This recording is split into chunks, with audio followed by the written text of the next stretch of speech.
अरे जान, वक्त नूर को बेनूर बना देती है, छोटी सी जख्म को नासूर बना देती है। कौन चाहता है अपनों से दूर होना, लेकिन वक्त सबको मजबूर बना देती है, वक्त सबको मजबूर बना देती है। जाए बेवफा जा। तू का जनबू जियत बानी कैसे, जिंदगी भइले खराब हो।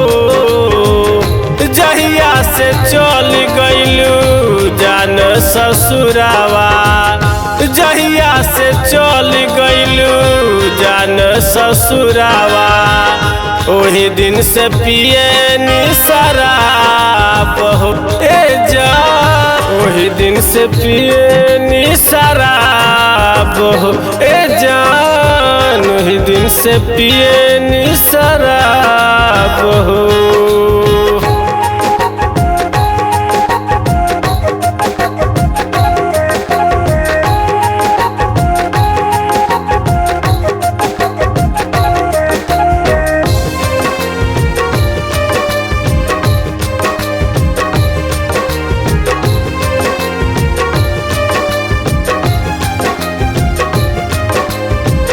साथ जिए के क्रिया खैले रहलू रानी, कैलू बर्बाद काहे हमार जिंदगानी।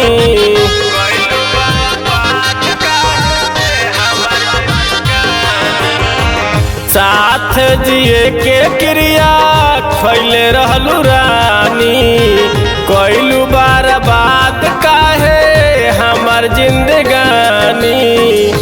दे दिलू धोखा काहे सुनाए रानी, दे दिलू धोखा काहे सुनाए रानी।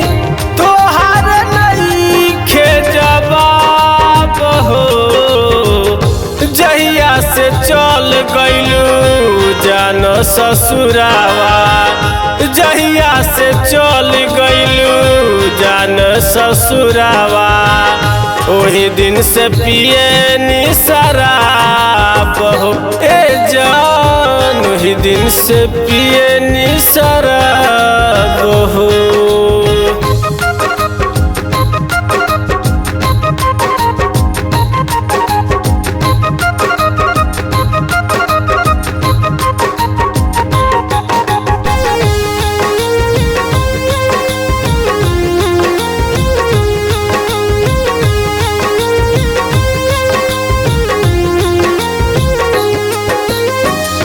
आर के यादव के छोड़ देहलू साथ हो, उजवल उपेंदर के चली गइलू पास हो।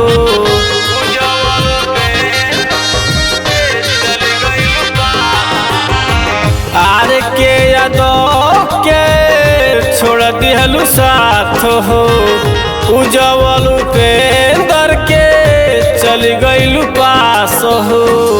अखिया में हमारा कहे तू देखवलू, अखिया में हमारा कहे तू देखवलू, संगे जिए के ख्वाब हो।